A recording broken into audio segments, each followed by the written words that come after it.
Today we're going to talk about an event that is rarely mentioned in history books, yet quietly changed the world order. How did the Venezuela-Britain border dispute manage to force the British Empire to step back and bring the United States forward as the new dominant power in the Western Hemisphere? If you had taken an interest in the world map in the 1890s, the first thing that would have caught your attention would have been the dominance of the color pink.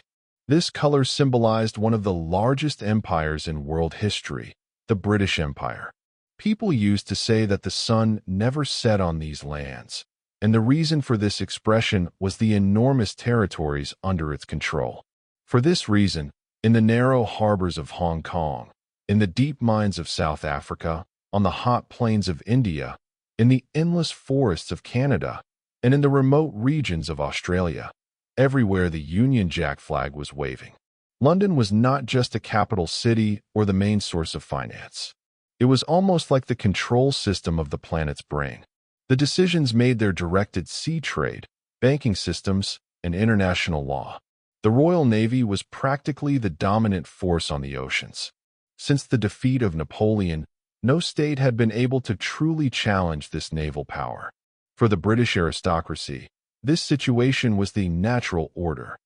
They saw the world as a hierarchical pyramid and believed that the top belonged only to them. But history constantly reminds us that even the strongest-looking systems gradually begin to lose their power over time. On the other side of the Atlantic Ocean, however, a completely different system existed. For European diplomats, the United States of America was still a new and not yet fully formed state. In their eyes, the U.S. was a rough, noisy society, lacking aristocratic traditions. The wounds of the Civil War had not completely healed. The clashes during westward expansion and the policies toward native peoples also helped reinforce the image of a barbaric America in European salons. Yet when the calendar showed the 1890s, the picture was completely different. The western frontier had officially been closed, and the era of expansion was over. The country had filled its geographical limits, and all that adventurous energy now turned in a new direction. The United States was developing rapidly in terms of industry. In steel production, Britain had already weakened. Railroads connected the continent from end to end, and cities grew quickly. Factories worked non-stop, and millions of immigrants tried to find their place in the land of opportunity. Imagine that this powerful energy was like a stretched bowstring, and it was finally time to release it. The economic crisis of 1893 created anxiety, anger, and political tension among the people. Nationalism was rising. Americans no longer wanted to see themselves as a secondary power. They wanted to have status on the global stage and sit at the tables where important decisions were made. In such an atmosphere, the border dispute between Venezuela and British Guiana once again dominated the agenda. At first glance, the issue did not seem that important. The roots of the border confusion went back almost a century. When Britain took Guiana from the Dutch in 1814, the borders had not been clearly defined. The Orinoco Basin, full of swamps and jungle, had attracted almost no attention. In 1841, the German cartographer Robert Schomburg was sent to the region, and the border he drew became a serious warning for Venezuela. The line extended all the way to the mouth of the Orinoco, even though this river was Venezuela's economic lifeline. Caracas protested, but as a weak state, it was neither heard nor taken seriously. The issue continued to gather dust in diplomatic archives for many years. After gold was discovered, the situation changed. When rich deposits were found in the Urari region, the worthless forests suddenly became a great source of wealth. Britain pushed its border claims even further. Seeing that it could gain nothing through diplomacy, Venezuela turned to Washington as its last hope. The Venezuelan government hired the American diplomat William Scruggs as a lobbyist. His main argument was this: Britain was challenging the Monroe Doctrine. Proclaimed in 1823 by President James Monroe, this doctrine sent a clear message to European powers. The American continents were closed to new colonial projects.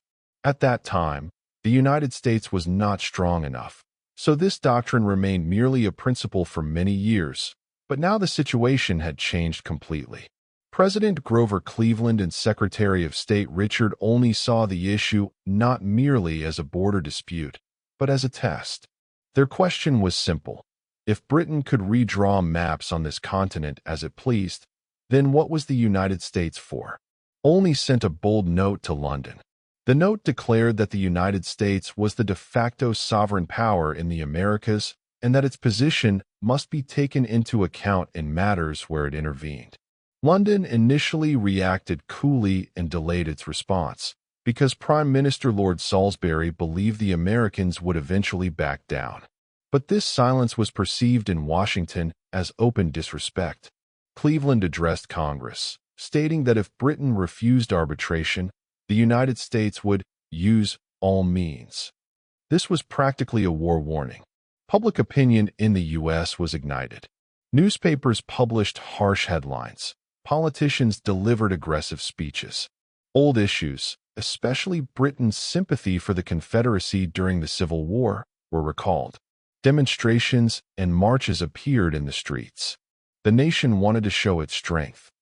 In London, however, very serious calculations were being made behind seemingly calm walls.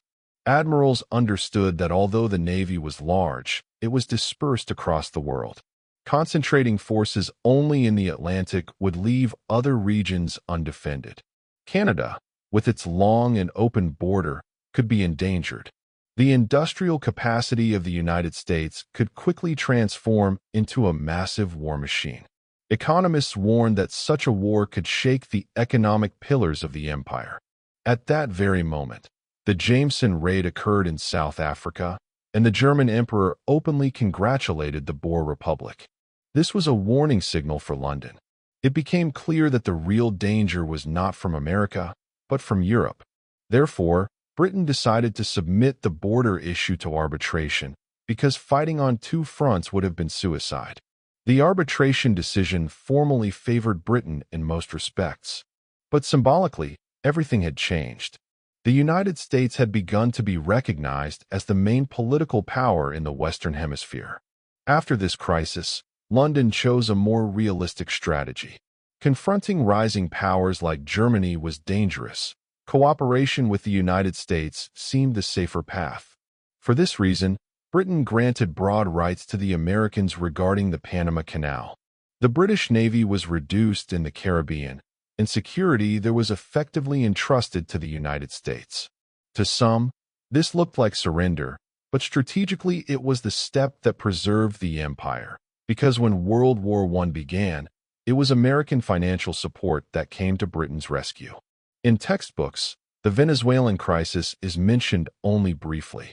Yet it was an important turning point in world history. The United States declared its new role on the global stage. Britain understood that power is never eternal and that the center can shift over time. Venezuela, meanwhile, saw a bitter truth.